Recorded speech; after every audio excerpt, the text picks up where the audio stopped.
नमस्कार. मी एका गाढवाची गोष्ट सांगितली होती, आठवते?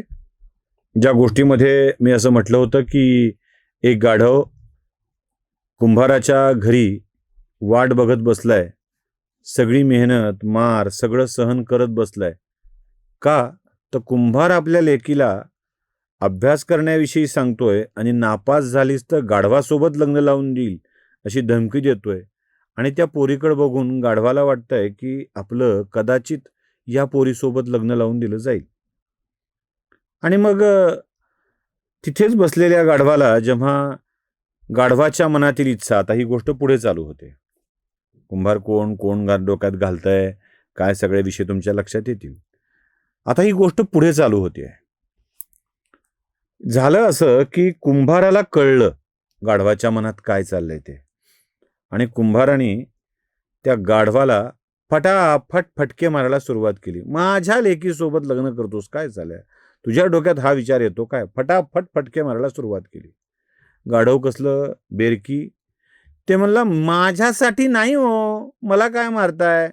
तिचे दुसरं गाढव आहे ना, त्यानं सांगितलं की त्याच्या लेकी तुमच्या लेकीसोबत त्याला लग्न करायचं आहे, म्हणून मी थांबलो होतो. आता तुमचा होकार आला की त्याला कळवणार. मी आपला मध्यस्थ, माझं काय, मला नाही झालं पाहिजे. भाजपतलं गाढव कोण, ह्याचा खुलासा करण्याची गरज नाही आहे. कोणाला लाल किल्ल्यावर तिरंगा फडकायला जावं वाटतं, याचा खुलासा करण्याची गरज नाही आहे. मुळात करणारे पक्ष कोणते हे लक्षात आलं पाहिजे. जी गोष्ट भाजप करू शकते, जे गोष्ट चला भाजप सोडून देऊ आपण, पण NDA मधले चंद्राबाबू, नितीश कुमार हे करू शकतात, ती गोष्ट होऊ शकेल अशी शक्यता शरद पवारांचा पक्ष म्हणजे राष्ट्रप किंवा काँग्रेस पक्ष यांना देणार असेल, की आम्ही तुम्ही असेल तर आम्ही करू, पाठिंबा देऊ, असं म्हणणार असेल, तर अशा गाढवांना काय बोलावं बरं? गाढवाचा खोड, त्याचा येळकोट काही जाईना. झालंय काय मंडळी, की म्हणजे गाढवानी भूमिका का बदलली ते तुम्हाला मी सांगतो. झालं काय, की याआधी एक तर्क व्यक्त केला गेला होता. तर्क काय होता? नितीश कुमार पुढचे काही महिने म्हणजे 6 महिने मुख्यमंत्री पदावर राहू शकतात. ते मुख्यमंत्रीपद सोडणार नाहीत. या 6 महिन्यामध्येच जूनचा महिना येतो, कारण आत्ता चालू आहे एप्रिल. एप्रिल, मे, जून. जूनचा महिना 3ऱ्या महिन्यात येतो. मग जूनमध्ये सत्ता परिवर्तन होईल, ऑगस्टमध्ये होईल, जुलैमध्ये होईल. कधी होईल? जून, जुलै, ऑगस्ट, पुढच्या 2 महिन्यात, 4-5 महिन्यात सत्ता परिवर्तनाची वेळ येईल. तेव्हा नितीश कुमार मी नाही सोडणार, तुम्ही वरचा माणूस बदला असं सांगतील. नितीश कुमार बिहारात राहतील. वरचा म्हणजे नरेंद्र मोदींना बदललं जाईल आणि त्या जागी या भाजपतल्या वाट बघणाऱ्या गर्दबास पंतप्रधान केलं जाईल, अशी एक शक्यता वर्तवली जात होती. झालं. नितीश कुमारांनी मुख्यमंत्रीपदाचा राजीनामा दिला. सम्राट चौधरींना बिहारच्या मुख्यमंत्रीपदावर बसवल्या गेलं. त्यामुळं एक डाव तर हुकला. मग आता एक डाव हुकल्यावर नवीन चर्चांची सुरुवात झाली. काय सुरुवात झाली? पहिल्यांदा अजून एक चर्चा होती, की चंद्राबाबू नायडू सुद्धा केंद्रात येणार आहेत. ते आपल्या पोराला राज्यात मुख्यमंत्री करतील आणि ते केंद्रात येतील. जणू काही यांच्या घरची साम्राज्य आहेत, पोराला बसवतील आणि येतील. आणि मग हे दोघं मिळून भाजपतल्या कुंभाराच्या पोरीसोबत लग्न लावण्याची इच्छा असलेल्या गाढवाला त्या लग्न लावून देऊन त्या पदावर बसवतील, अशी स्वप्न. आता काय झालं? नितीश कुमारांनी नुसतं पद सोडलं नाही, तर आपल्या पोराला उपमुख्यमंत्री सुद्धा केलं नाही.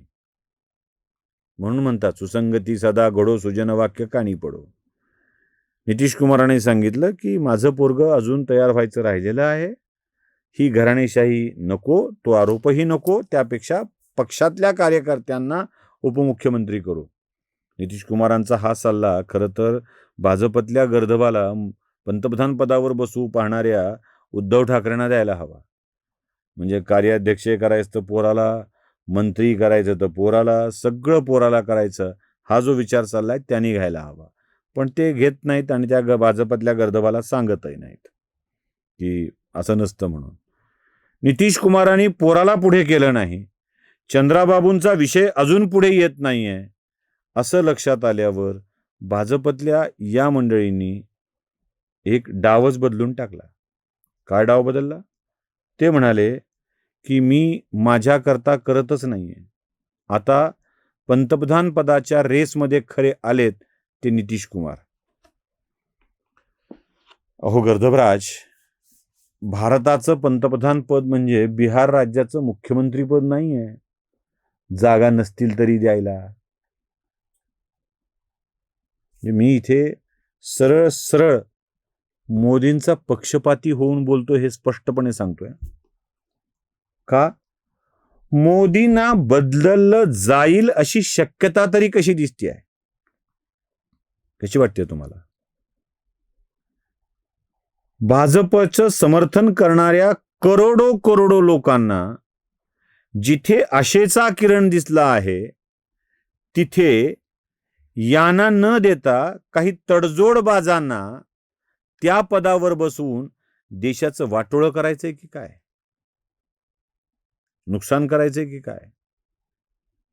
अशा इतरांसोबत तडजोडी करत जगणाऱ्या माणसांना स्वतःला पंतप्रधान पदावर बसविण्याचा विचार सफल होत नाहीये म्हणल्यावर नितीश कुमारांना बसवा असं म्हणण्याचं, त्यांना बसवलं जाईल. बघा तुम्ही, आता देशाचे पंतप्रधान नितीश कुमार होतील. मी अजून काही दिवसांनी सांगतो तुम्हाला, अजून काही दिवसांनी. हे थोडे दिवसांनी नितीश कुमारांच्या सोबत चंद्राबाबूला पण शर्यतीत आणतील. बघा, ते पण होऊ शकतात असं म्हणतील. म्हणजे कोणीही होऊ शकतं हे दाखविण्याचा हा प्रयत्न आहे. कदाचित नशीब अजून आमच्या काकासाहेबांचं नाव पुढे येत नाहीये, कारण आता पंतप्रधान पदाच्या शर्यतीत भावी पंतप्रधान पदाच्या शर्यतीमध्ये अजून एक नाव ऍड झालंय, ते चंद्राबाबूंचं, नितीश कुमारांचं. म्हणजे पहिला नंबर अर्थात काकांचा आहे. म्हणजे याला कोणी, त्या काकांच्या भावी पदाच्या पहिलेपणाला कोणीही नाकारू शकत नाही. भावी पंतप्रधान पदाचा मान पहिले काकाचा, दुसरा नितीश कुमारांचा, तिसरा चंद्राबाबूंचा आणि चौथा हे खयाली पुलाव पकवणाऱ्या भाजपतल्या एका कुंभाराच्या गाढवाचा. कोणालाही पंतप्रधान पदावर बसवू पण मोदींना हटवू, हा जो काही विचार चाललाय ना, तो फार भयंकर आहे. भाजपसाठीही तो भयंकर आहे, या लोकांसाठीही भयंकर आहे. फक्त खयाली पुलाव आहे. देशाला काही होणार नाही. देशाचं नशीब अजून एवढं वाईट आलेलं नाही. मी सांगून ठेवतो, मंत्रिमंडळाचा विस्तार बदल जेव्हा होईल ना, तेव्हा हे भाजपतलं एक कुंभाराचं गाढव हे बाहेर गेलेलं असेल, मंत्रिमंडळात नसेल, क्षमता असेल नसेल तरीही नसेल, कारण असे अस्तनीतले मेखारे पाळण्याची सवय मोदींना नक्कीच नाही. नमस्कार. जागृतीचा विधायक बुरुज